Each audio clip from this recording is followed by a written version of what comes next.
అని కూడా చెప్తాము ఆన్సర్ చెప్తాం కానీ అయితే ఇప్పుడు మనం మంచి జరిగినప్పుడు మంచి జరిగింది చెప్పాలి, చెడు జరిగినప్పుడు చెడు సరే అభినందిస్తాం, దాని విషయంలో ఏం లేదు.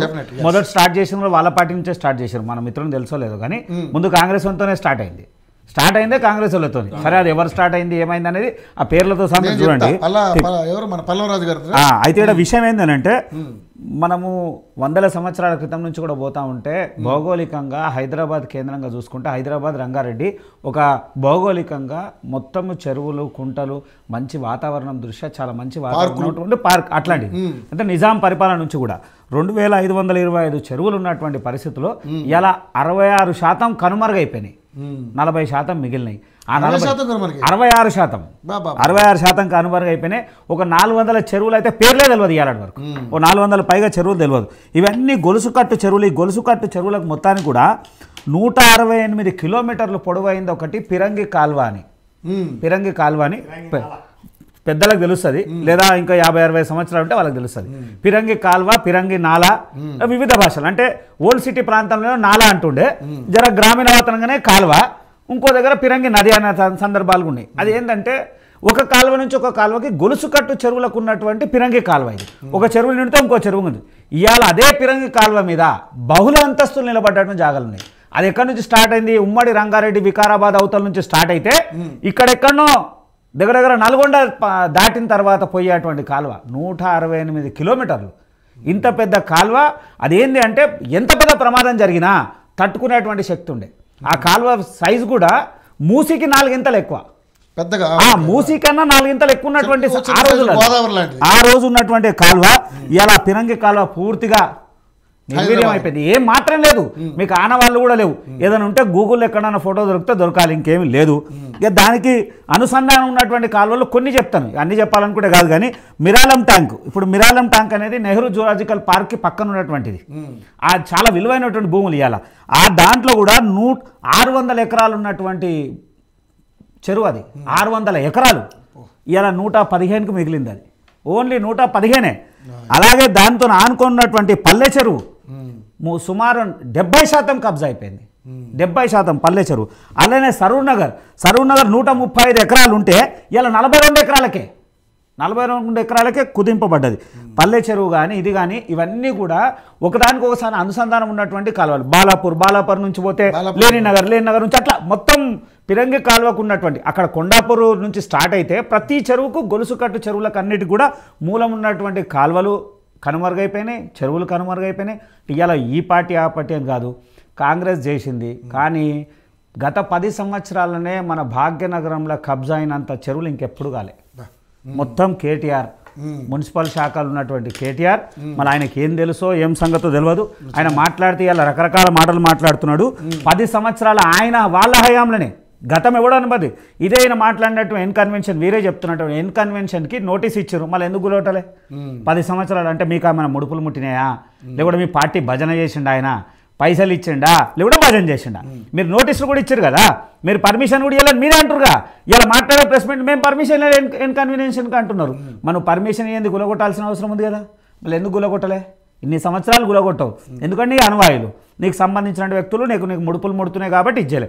అదే కాదు, ప్రతి ఒక్కరి మల్లారెడ్డి భూములు చూసుకున్నా, ఎన్ కన్వెన్షన్ చూసుకున్నా, పెద్ద పెద్ద బడాబాబులు ఆ అయ్యప్ప సొసైటీ నుంచి చూసుకున్న అయ్యప్ప సొసైటీ ఉన్న చుట్టూ 13 చెరువులు ఉండే. ఇలా ఒకటే ఉంది 13 చెరువులు ఉండే దాని చుట్టూ. ఇలా ఒకటే చెరువు. ఎందుకంటే బాల్యం అంతా అక్కడ కలిసింది కాబట్టి మనకు అన్నీ తెలుసు, చూసుకుంటూ వచ్చినట్టు దాఖలాలు ఉన్నాయి.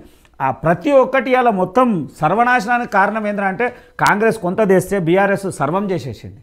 భాగ్యనగరానికి తలమానికమైనటువంటి ఎన్నో చెరువుల్ని ఈ 10 ఏళ్లనే కబ్జా అయింది. ఇంకెప్పుడు ఏమైందో తెలియదు కానీ ఈ 10 ఏళ్లలో దీనికి బాధ్యత వహించాల్సింది పోయి ఇలా కేటీఆర్ అవహేళనగా మాట్లాడుతున్నాడు, పక్కోని మీద దొబ్బేస్తున్నాడు. ఏదో వేరేళ్ళు అంటారు చూడండి, నా ఇల్లు గులగొడితే పక్కోని ఇల్లు గులగొట్టని. ఆయన ఏమంటాడు? నా దగ్గరకు వస్తే అది కూడా గులగొడదాం. తెలివి ఉండాలి ఇంతనన్నా. ఇంకోటి ఏం మాట్లాడతాడు? నేను లీజుకే తీసుకున్నా. అరే నువ్వు లీజుకి తీసుకున్నావా, నువ్వు ఉన్నవా కాదు, నీకు తెలుసు కదా. గతంలో విషయం మీద నువ్వు సీరియస్గా ఉన్నావు కదా, ఉన్నప్పుడన్నా బాధ్యత చూసుకోవాల్సినటువంటి అవసరం ఉంది కదా. ఇక నువ్వు ప్రజానాయకుడిగా ఏం బాధ్యత ఉన్నావు? ఇవాళ నువ్వు ఏం సిగ్నల్ ఇవ్వాలనుకుంటున్నావు? ఇవాళ భాగ్యనగరాన్ని పూర్తిగా చెరువుమయము 4 వర్షాలు గట్టికి కొడితే సగం కొట్టుకుపోతుంది. ఎన్నోసార్లు చూసినాం. అక్కడ కూకట్పల్లి మునిగిపోతుంది, ఇక్కడ భాగ్యనగర్ సెంటర్లో ఉన్నటువంటి హైదరాబాద్ మునిగిపోతుంది, ఓల్డ్ సిటీ మునిగిపోతుంది. గతంలో ఓల్డ్ సిటీ పరిస్థితులు వేరుండే. కానీ ఎంఐఎం పార్టీ లాస్ట్ వీళ్ళ బీఆర్ఎస్ పార్టీతో ఉన్న 10 సంవత్సరాల ఇష్టానుసారంగా దౌర్జన్యం చేసుకొని మీకు ఆ పల్లె చెరువు దగ్గర ఉన్నటువంటి ఇలా పెద్ద పెద్ద బహుళజాతి కంపెనీలన్నీ లేసుకొచ్చినాయి. ఆడ అసలు ఏమీ లేదు. ఆడ చెరువే కనుమరుగయ్యేటువంటి పరిస్థితులు ఉన్నాయి. ప్రతి చోటిదే చేసింది. బాధ్యత మరిచి ఇలా వీళ్ళు ఇష్టం వచ్చినట్టు మాట్లాడుతున్నారు. ప్రజాధనం వేలాది కోట్ల రూపాయల యొక్క ధనాన్ని దుర్వినియోగం చేశారు. ఇలా కాంగ్రెస్ తీసుకున్న నిర్ణయాన్ని మేము స్వాగతిస్తున్నాం. కానీ 4 రోజులే డ్రామా చేసి బంద్ చేస్తారా? మళ్ళీ ఇలా పెద్ద పెద్ద వాళ్ళు చెయ్యి ఉన్నప్పుడు ఎక్కడి వరకు వచ్చి ఆగుతారు? మళ్ళీ ఈ జీవోలలో ఏమేమి లొసుగులు దెవలాడతారు, ఎవరెవరు దెవలాడతారు, ఇంట్లో ఇంకెంత బడా లాయర్లు దిగుతారు, ఎవరెవరు దిగుతారు. మా రఘునందన్ రావు గారు క్లియర్గా చెప్పారు. అయినా నిజంగా కూడా మీరు చేసినప్పుడు భారతీయ జనతా పార్టీకి సంబంధించిన ఎవరు ఉంటే కొట్టండి. మేము ఎక్కడ కూడా వ్యతిరేకిస్తలేము కదా. కిషన్ రెడ్డి గారు కూడా చెప్పారు, మొదట్లోనే చెప్పారు. అయితే చేయాల్సిన పని ఏంటంటే ఖచ్చితంగా ప్రభుత్వం ఉన్నటువంటి అధికారులు కానీ లేదా ప్రభుత్వం కానీ ఇలా పనిచేసిన తర్వాత అధికారుల మీద దొబ్బేస్తున్నారు. వీళ్ళు గతంలో మాట్లాడే అధికారులు పర్మిషన్ మీరు చెప్పండి, ఎవడు పర్మిషన్ ఇస్తాడు? ఎవడు ఇయనే అడగదు. వాడు పర్మిషన్ ఇస్తాడు. నువ్వు ట్యాక్స్ కలెక్ట్ చేస్తావు, ఎలక్ట్రిసిటీ బిల్ ఇస్తావు, ఇవన్నీ ఇస్తావు. ఇందులో బలయ్యేది ఏంద్రా అంటే మధ్యతరగతి వాడు. ఎట్లా బలవుతాడు ఏందనేది ఇంకా మనకు పూర్తిగా తెలిసి రాలేదు. ఇప్పటివరకు కులగొట్టినంత కూడా కొంత ఉన్నతమైనటువంటి వ్యక్తులనే కానీ మధ్యతరగతి పేదవాళ్ళ దగ్గరికి ఇంకా రాలేదు. కానీ చాలా వరకు ప్రాంతాలు అట్లనే ఉన్నాయి. ఇలా మీరు ఏ చెరువుకు చూసుకున్నా కానీ ఒక 70% మొత్తం కూడా మధ్యతరగతి పేదవాళ్ళ పరిస్థితులు ఉన్నాయి. మళ్ళీ వాళ్ళ దగ్గరకు వచ్చేవరకు ఎట్లా చేస్తారు? ఇక కొన్ని చోట్ల అయితే మరీ గుడిసెలు వేసుకొని ఉన్నాయి. మళ్ళీ వాళ్ళ పరిస్థితులు ఏమున్నాయి? మళ్ళీ ఎవరికైతే ఇవన్నీ కూడా FTL లెవెల్కి ఉన్నాయి. ఇవన్నీ కూడా బఫర్ జోన్లలో ఉన్నాయి. ఇక్కడ సిటీ కానుకున్నది. రూరల్ బ్యాక్గ్రౌండ్లో వేరు. ఇప్పుడు రంగారెడ్డి కానీ లేదా అక్కడ మోకిల కానీ లేదా అక్కడ ఉన్నటువంటి ఆ 111 జీవోకు ఉన్నటువంటి అసలు నిజంగా ఏంటి అంటే వీళ్ళ మంత్రం, వీళ్ళు ప్రభుత్వం కంటిన్యూ అయితే ఆ 111 జీవో ఆడ ఎత్తేద్దాం అనుకున్నారు. ఆల్రెడీ పెట్టిరు. లాస్ట్ సంతకం పెట్టే దగ్గర అవతలోడు కోట్ల కొండేసే వరకు ఆగింది. లేకపోతే కోట్లాది రూపాయల భూమిని వీళ్ళు లీగలైజ్ చేసేసుకోవాలని డిసైడ్ అయ్యారు. డిసైడ్ అయ్యే కదా ఆయన ఫామ్ హౌస్ ఉన్నా ఏమనలే, కేటీఆర్ ఫామ్ హౌస్ అదే జోన్లు ఉన్నా అట్లనే ఉన్నా ఏమనలే, వీళ్ళందరూ ఉన్నది. అయితే వీళ్ళ గవర్నమెంట్ మళ్ళీ రాలేదు, కర్మగాలు ఏడుకోబడ్డారు కాబట్టి పరిస్థితి బాగలేదు. మళ్ళా నేనేమంటున్నా అంటే ఇవన్నీ చూపించి మళ్ళా రేవంత్ రెడ్డి ఎట్లా వీళ్ళని భయపట్టించి మళ్ళీ ఒకటి చేసుకుంటాడా, మళ్ళీ వీళ్ళిద్దరు ఒకటవుతారా, మళ్ళీ ఏమవుతారు అనేది 4 రోజులు వేచి చూడాలి.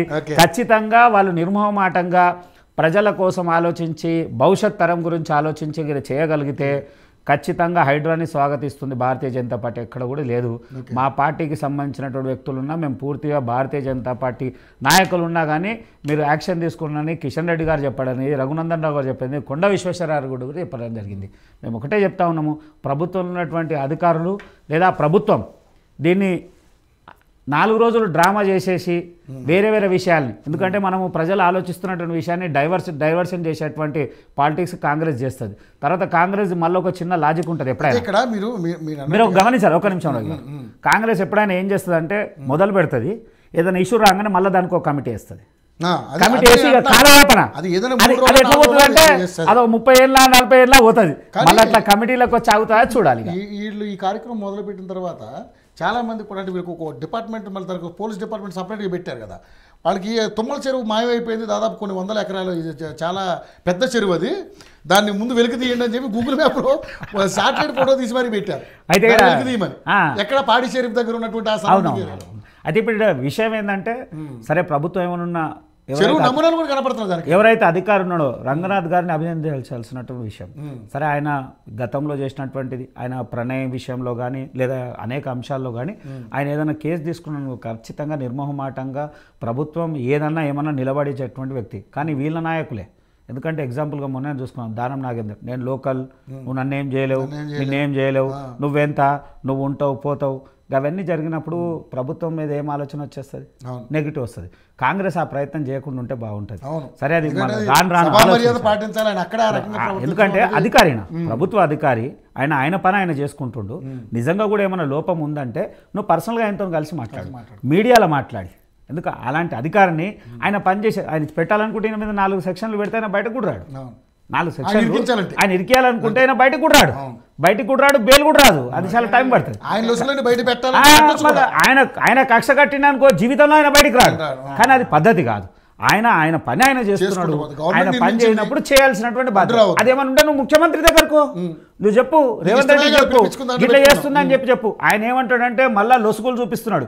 ఏమని వీళ్ళు రానికే పోవడానికి ఎస్సీ ఎస్టీలు ఉన్నారు, బీసీ. అరే ఎక్కడ సమస్య వచ్చినా వీళ్ళకి ఒకటి నాయకులకు ఎస్సీ ఎస్టీని ముందలు తీసుకొచ్చేటువంటి ప్రయత్నం, దాన్ని సాకుగా చూపించి వీళ్ళు అవసరమైనటువంటి పనులు చేసుకుంటున్నారు. ప్రభుత్వం ఖచ్చితంగా చట్టబద్ధంగా నిర్మోహమాటం లేకుండా ప్రజల సంక్షేమం గురించి ఆలోచించి కాంగ్రెస్ చేస్తున్నటువంటి హైడ్రా చేస్తే భారతీయ జనతా పార్టీ దీన్ని స్వాగతిస్తున్నాం. Right, super. రాంగోపాల్ గారు, అంటే దీన్ని రాజకీయ విశ్లేషకుడిగా కాకుండా, ఎందుకంటే మీరు ఆల్రెడీ రెవెన్యూ డిపార్ట్మెంట్లో పనిచేసినటువంటి అపారమైనటువంటి అనుభవం ఉంది మీకు. సో అప్పుడున్నటువంటి భూములు కానీ అప్పుడున్న చెరువులు కానీ సమూలంగా తెలిసినటువంటి వ్యక్తి మీరు.